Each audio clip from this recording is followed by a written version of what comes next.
Bienvenue. Aujourd'hui, on plonge dans les fondamentaux du pentest et de la cybersécurité. On va décortiquer ensemble des concepts clés tirés de différentes sources pour clarifier un peu tout ça. Notre but, extraire l'essentiel de façon claire et accessible. Alors, on y va. Un point qui revient tout le temps, c'est la confiance. Pourquoi on insiste autant sur la vérification des antécédents d'un pentester? Ah oui, ça c'est absolument crucial. Un pentester, il a accès à des informations hyper sensibles, quoi. Donc, vérifier ses antécédents, c'est la base pour confirmer son intégrité, sa fiabilité. C'est un peu comme vérifier les références d'un serrurier avant de lui donner les clés de chez soi, en fait. La confiance, c'est vraiment le socle. D'accord. Et cette confiance, elle doit être encadrée légalement. Une simple poignée de main, ça suffit pas, j'imagine? Ah non, certainement pas. L'aspect légal est primordial. Il faut toujours, mais alors toujours, obtenir une autorisation écrite avant de toucher à quoi que ce soit. Sans ça, c'est une intrusion. Illégal. Point. Les accords de test écrits, les NDA aussi, les accords de non-divulgation, tout ça c'est fait pour définir le cadre et protéger les infos confidentielles qu'on pourrait découvrir. Ok, très clair. Une fois ce cadre légal posé, parlons un peu des outils. Nmap, ça revient souvent. C'est quoi son principal avantage? Nmap, oui, c'est un outil très puissant, surtout pour la phase de reconnaissance. Son grand avantage, c'est d'identifier très vite les ports ouverts sur une machine cible et surtout les services qui tournent derrière. Un serveur web, du SSH. Savoir quels services sont actifs, ça donne les portes d'entrée potentielles. On mentionne aussi NSLOOKUP pour l'énumération DNS. Ça aide à avoir des infos sur les noms de domaine. Et j'imagine qu'il faut choisir ces outils avec précaution. On lance pas Nmap n'importe comment. Tout à fait. Une considération vraiment essentielle, c'est comment dire, de limiter le côté invasif de l'outil. Faut éviter de perturber les systèmes qu'on teste, surtout s'ils sont en production. C'est un équilibre. Il faut savoir jouer avec les options, comme les réglages de vitesse de Nmap par exemple, pour trouver le bon compromis entre efficacité et discrétion. D'accord. Passons un peu à la sécurité web. OWASP, elle mentionnait. C'est quoi leur but principal? OASP, oui, l'Open Web Application Security Project.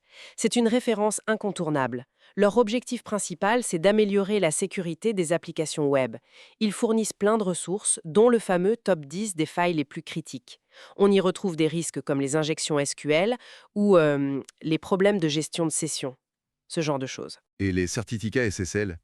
S'il y a des failles dedans, les conséquences, c'est quoi concrètement? Alors, des failles cryptographiques dans les certificats SSL, même si on voit le petit cadenas, c'est sérieux. Ça peut mener directement à des attaques de type man in the middle. En gros, un attaquant s'interpose entre l'utilisateur et le serveur et il peut lire ou même modifier des communications qui sont censées être sécurisées. C'est comme si on écoutait une conversation chiffrée. Ah oui, quand même. D'autres risques courants qu'on voit souvent? Les sources parlent de points d'accès sans fil non autorisés. Oui, le fameux ROG AP, c'est un classique. Mais ça arrive toujours. Quelqu'un branche un petit point d'accès Wi-Fi sans autorisation directement sur le réseau de l'entreprise. Et hop, ça crée une porte dérobée. Ça contourne les défenses habituelles comme les pare-feux et ça donne un accès direct au réseau interne. C'est simple, mais très dangereux. Face à toutes ces vulnérabilités potentielles, comment les entreprises font pour gérer les priorités? On ne peut pas tout faire en même temps. Exactement. C'est là qu'intervient la catégorisation des menaces. Critiques, élevées, moyennes, faibles. C'est indispensable pour prioriser les actions. On traite d'abord ce qui est le plus dangereux, évidemment.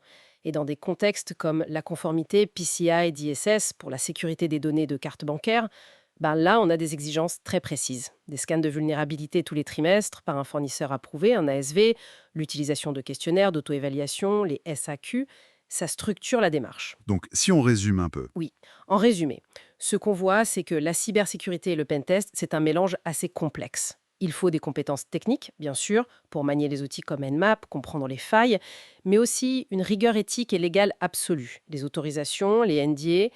Il faut aussi comprendre les standards comme OWASP, PCI, DSS, et puis avoir une approche stratégique pour prioriser les risques. L'automatisation aide, mais l'analyse, la priorisation, ça reste humain. pour la route.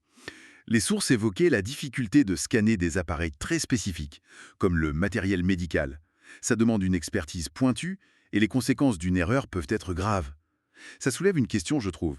Quelles autres technologies ou systèmes interconnectés de notre quotidien, peut-être moins visibles, présentent des défis de sécurité similaires? Des choses critiques auxquelles on ne pense pas forcément. Voilà, matière à réflexion.